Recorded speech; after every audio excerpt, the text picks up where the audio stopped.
I should have placed Leaf Island first, yeah. Not back in this. Yeah, Seraphiel is here. Right, look, Seraphiel flies up. Oh, somehow Seraphiel can jump forward. Dang, my Seraphiel just do a front flip.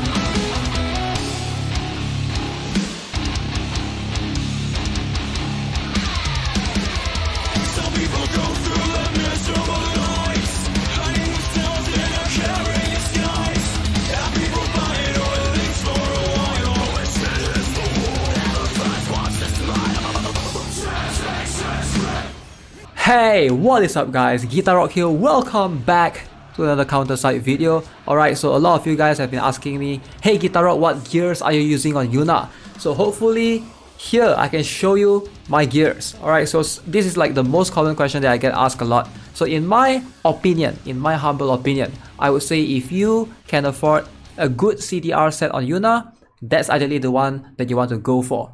Alright, so there are a little bit of debate going on with other sets. I've heard some people saying that going for tankiness is better. If you want, you can go for HP. That could work as well. You can go for something like evasion, mixture of defense. I do think that CDR is going to be the most optimal. Now, why is that? It's not because of her ultimate skill. Ultimate skill is really awesome. But because of this particular special skill that she can cast more often.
So every time she does this, it's an AoE damage and targets will basically lose buff effects and they cannot receive new buffs for 6 seconds. It basically seals them off from receiving buffs for 6 seconds. Now that is immensely useful in PvP scenario. You can just mess up the strategy or setup of the opponent if you can cast this constantly. Like if enemy try to use areas or whatever, they can't get the shield whatsoever. Alright, and also this will recover your Yuna 10% of HP, so therefore when Rayleigh is around, that is, right? So she will indirectly be more tanky the more times that she can cast this spell. At 20 seconds, this is super spammable if you have CDR, skill haste, substats kind of gears, alright? And you can see damage taken minus 15%. For 8 seconds, if Rayleigh is on the field, then it's double. So that is a lot of damage reduction as well, every time she casts that particular skill.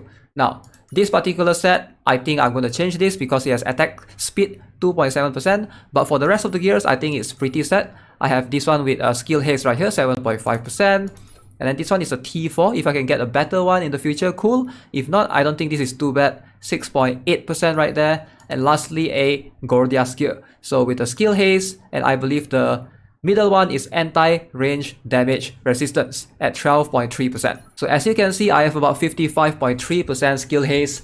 Not the highest. I wish I had 70 to 75% skill haste. That's what everyone has on their Yuna for whatever reason. I'm here stuck with 55.3%. But hey, I'll take it. Okay, let's have a look Who do we have right here? Okay, so Awaken Yuna leader is something that you see very common. It's something that happens very frequently nowadays. Most people would want to have Yuna as one of the first 4 starting characters in the hand. That is something that, you know, understandable. Alright, you can see the admin striker being released right there. So I'm going to place my Yuna first, and thinking of either placing Leaf Allen in front. Okay, so enemy went with the A Yuna afterwards. Alright, so I'm going to place my Kang Soyoung right there. Then there's a Sylvia immediately after, which is really interesting. Just a Sylvia right after that. Okay, so I'm going to save a bit for Aeomina. So hopefully Aeomina can take care of my bird is still alive. Okay, as long as the bird is alive. Okay, there's a Claudia on the enemy. Alright, Seraphel. Hopefully Seraphel can do some damage. Okay, Aeona gets out. Can I even win this? This looks really tough. Okay, there's a bunch of soldiers. Whoa, Aeona died to something. I'm gonna place Irie first.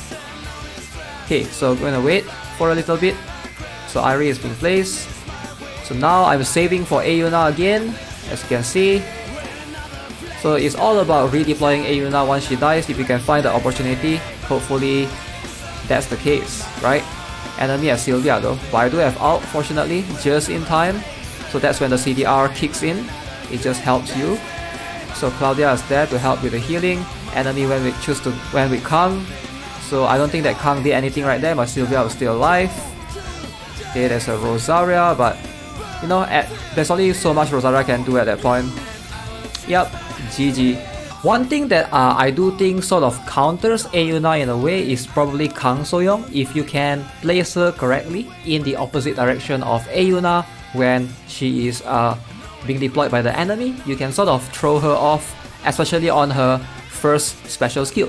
Now, it's not consistent, but it has to be something that's much more reactive. You have to react faster. For example, that Kang Soyoung right there. Alright, so when enemy plays Yuna all the way back, so Kang Soyoung can sort of startle her, and she just loses her ability to use the special skill sometimes. Sometimes she won't lose that ability, she will use that target on Stronghold instead, right? So it can be something that you have to keep in mind of. Right, there was a Sylvia back there, very interesting.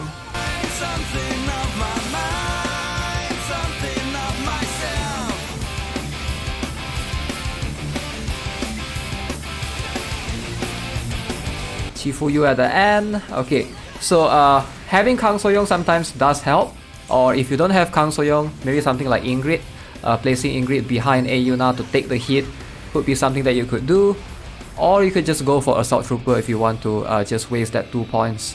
But so far Kang Soyoung seems to be the much more consistent counter, I would say, in a way. She's not like a hard counter, but like a soft counter. Aeona is a very big counter, very huge counter to tanky units, especially Awaken Hilde. Now, if you're struggling with Awaken Hilde, Awaken Yuna just makes it so easy. Like, Awaken Hilde melts like butter when she encounters Awaken Yuna. But yeah, let me know what you guys think of Awaken Yuna. Do you guys think she's broken? Let me know your thoughts in the comment section below. As always, if you haven't already subscribed to the channel, give this video a like. I'll see you guys in the next one. Have a nice day. Goodbye.